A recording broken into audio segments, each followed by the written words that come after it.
it's bad. This is bad. We did 382 cars one day, and we're at 5.46 cars per man hour. And then I'm going down here, and I'm looking at these, 302, 4.23 cars per man hour. I was thinking, that we would see a lot of rain, which, Yeah, we got some rain. Here. And even, I'd say when you do less or around 200, you've got inclement weather. But this was a good little stretch right here. yeah, 3.42. We could have made up a little ground. Definitely could have made some ground here. Yeah, that's a push, that's a push, that's a push, that's a push, that's a push. Okay, decent, decent, decent, decent, decent, decent, push, decent, push. I was hoping that we came in here, we would be, well, yeah, that we wouldn't have a bunch of days to review. Mm-hmm. But now, oh, fuck, man. We've read our reports. Our reports are showing that we have a low cars per man hour. We try to do a minimum of 7, maximum of 10 cars per man hour. So, we pay, $15 an hour. So we say for every 7, yeah. So one person can do 7 cars in a man hour is basically what it boils down to. So if we're doing 2, if we got 2 people on, we've got to be doing 14 cars an hour. 21, we need 3, and we scale that no matter how busy we get. Some washes will go to 3 man hours, and then they will never add anybody to that, and that'll be their maximum run rate. We will max out at like 7 people washing and running, once we get to 100 cars per hour. And again, that gives us an edge. So we have better customer service. We clean the car more effectively. So we're going through here. I showed you guys the report that we do post payroll. So I track everything. In the month, we have 2 payroll periods. We pay 1st through the 15th and 16th through the 31st. So we have those 2 pay periods, and the cool thing about doing our payroll the way it is that once we do our month, we don't have to do any carryover for payroll, because if you don't do it on the 1st and 15th, you always have some carryover. Like if you pay every week or every other week or whatever, you're always going to have some accounting to do on your payroll. So doing the 1st and 15th makes it easy. I have those 2 payroll periods, and then I process the month. When I do my P&L, I'll do the metrics. I'll show the cars per man hour, the sales per car, the conversion rate, so on and so forth. All that's done on that payroll timeline, and then it all rolls up into monthly, quarterly, biannual, annual. It all rolls up really nice and neat. So there's not any other accounting work that has to be done. So we've identified that we have a really poor cars per man hour, and it's a performance indicator. So now we're going in here. We have ran the 1st, 2nd, 3rd, 4th, 5th, all the way to the 15th at one location. It shows total cars. It shows the cars per man hour. So what we're doing is we're going in here. We're highlighting what days we need to go in here and run to see where we went wrong, and it looks like every one of them. I guess we need to run every one of them.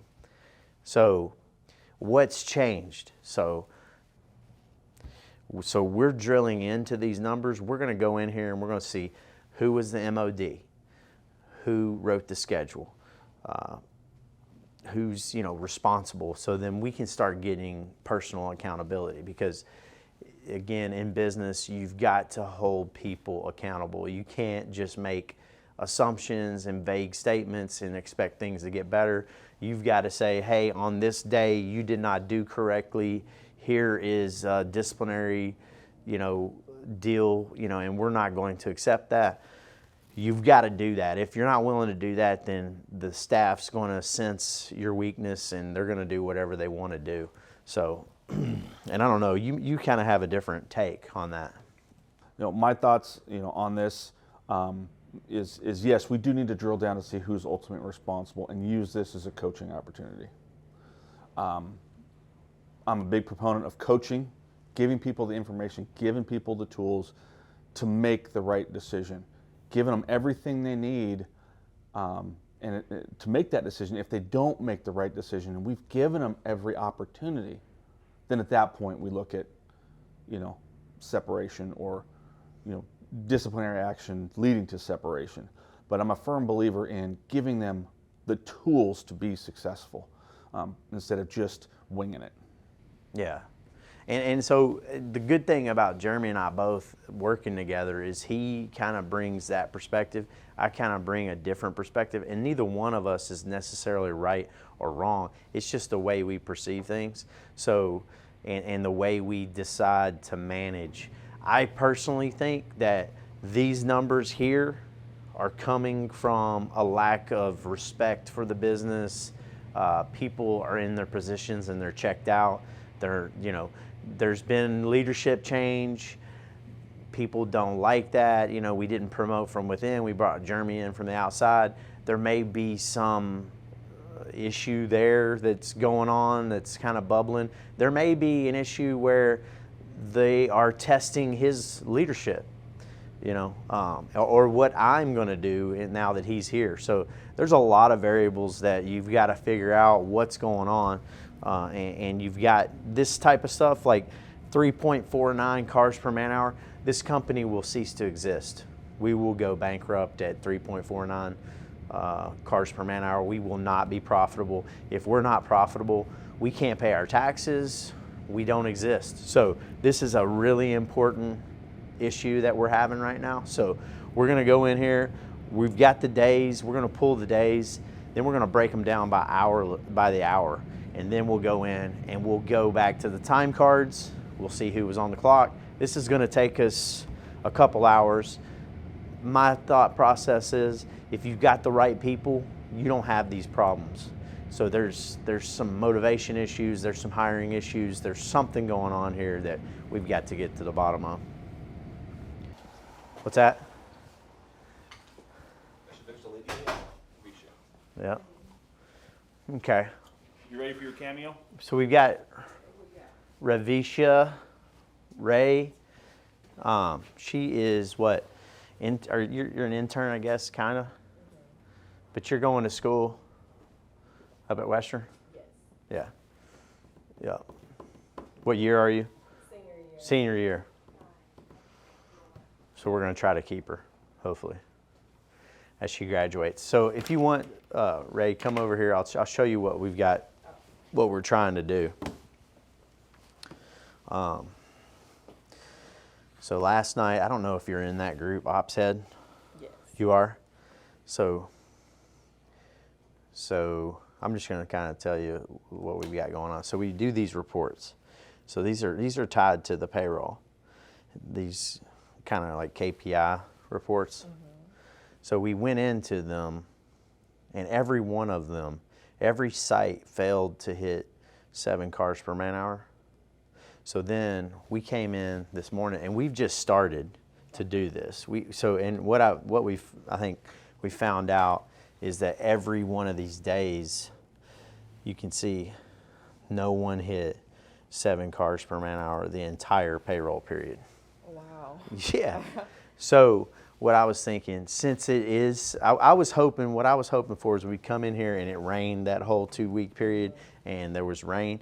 Now we know that we've got, let me see what we got. 1, 2, 3, 4, 5, 6, 7. So half of the week, yeah. So half of the week it was inclement weather. So if you think about that, Yeah, it does factor some. it does have some factor. But if you go in here and look at the days that they should have hit, like another 381 cars, they didn't even hit 7 cars per man hour on almost 400 cars. So if they're not hitting it on their good days, they aren't going to hit it. On the bad days. Yeah. So what we want to start doing is we want to look at, so like yesterday with the daily. So what you're going to do is you're going to come in here, it's going to add some time to your daily processing. All right, so you're going to go in here and go to stat comparison, and you're going to do by hour, by store for every one of these. You see what I'm saying? Yes. So you'll go in here for yesterday, okay, and then boom. Then we can go in here. Now we go over here. So if we look at yesterday, and then so what we need to start doing is we need to go all the way back. We need to trace this back to general, because they do their cars per man hour on their sheets. So Megan Phelps, she was bypassed last night. She's got 6.98 on cars per man hour. They've got 6.94. So we know we're close. And if they're close, like if they're 6.5 and up, we don't want to dig in. Could we have improved that 6.5? Yeah, you think so? I think so. I mean, it's if we're going to use this tool, let's use it to our advantage, right? Yeah. Maybe we could have got 7.5.